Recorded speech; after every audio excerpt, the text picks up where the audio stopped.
আমাদের জুলাইয়ের যোদ্ধা, এই দেশের সূর্য সন্তান হাতির উপরে হামলা হয়েছে, হামলা করেছে ভারতীয় আধিপত্যবাদীরা আর ভারতের এদেশে এজেন্ট আওয়ামী লীগের গুন্ডা বান্দারা। হাতির উপরে হামলা শুধু ব্যক্তি হাতির উপরে হামলা নয়, এটি বাংলাদেশের স্বাধীনতা সার্বভৌমত্বের উপর হামলা।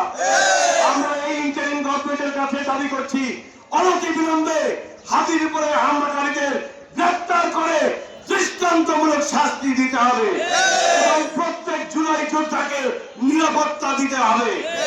বাংলাদেশ নতুন করে স্বাধীনতার স্বাদ পেয়েছে, কিন্তু আপনারা লক্ষ্য করেছেন আধিপত্যবাদী ওই হিন্দুস্তান বাংলাদেশকে পরিস্থিতি করার জন্য এখানে তারা ষড়যন্ত্রের জাল বয়ে যাচ্ছে একটির পর একটি।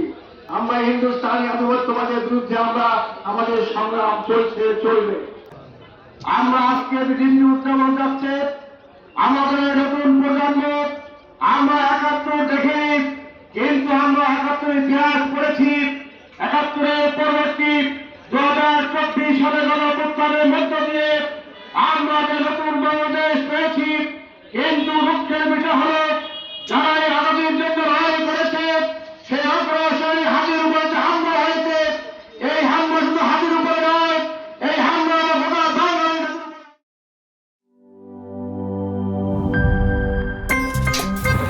আমার একটা স্মার্ট সিদ্ধান্তে 25% গ্যাসের খরচ কমেছে। ভাবছেন কিভাবে? সাধারণ গ্যাস স্টোভ বদলে আমি এনেছি আরএফএল গ্যাস স্টোভ। এর সাইন্টিফিক নজল ও ব্রাস বার্নার ক্যাপ সমানভাবে তাপ ছড়িয়ে রান্না করে দ্রুত, তাই গ্যাসও বাঁচায় 25%, টাকাও বাঁচে 25%। আরএফএল গ্যাস স্টোভ নিরাপদ ও গ্যাস সাশ্রয়ী।